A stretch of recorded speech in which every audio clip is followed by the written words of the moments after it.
দেশীয় জাত আধুনিক প্রযুক্তি প্রাণী সম্পদে হবে উন্নতি, এই প্রতিপাদ্যকে সামনে রেখে সিরাজগঞ্জের বেলকুচিতে জাতীয় প্রাণী সম্পদ সপ্তাহ সেবা প্রদর্শনীর শুভ উদ্বোধন ও পুরস্কার বিতরণ করা হয়।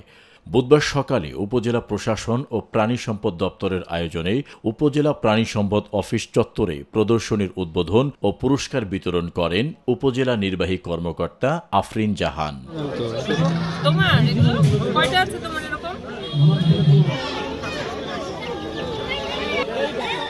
উপজেলা প্রাণী সম্পদ কর্মকর্তা ডাক্তার নাজমুল হকের সভাপতিত্বে অনুষ্ঠানে আরও উপস্থিত ছিলেন উপজেলা কৃষি কর্মকর্তা সুকান্ত ধর, উপজেলা প্রকল্প বাস্তবায়ন কর্মকর্তা আবু হেলাল উদ্দিন, বেলকুচি থানার উপপরিদর্শক সবুজ কুমার, দৌলতপুর ইউনিয়নের প্যানেল চেয়ারম্যান শামসুল আলম সহ বিভিন্ন খামারি ও শিক্ষার্থীরা উপস্থিত ছিলেন। এবং আমার সামনে আমাদের অত্র বেলকুচি দেশীয় জাত আধুনিক প্রযুক্তি প্রাণী সম্পদ জাতীয় প্রাণী সপ্তাহ সেবা আমার শুভেচ্ছা জানাচ্ছি।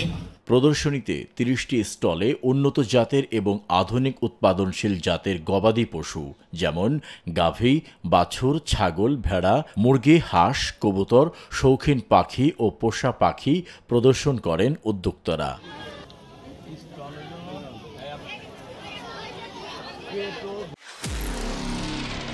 নিরপেক্ষ, সত্য প্রকাশে আপোষহীন।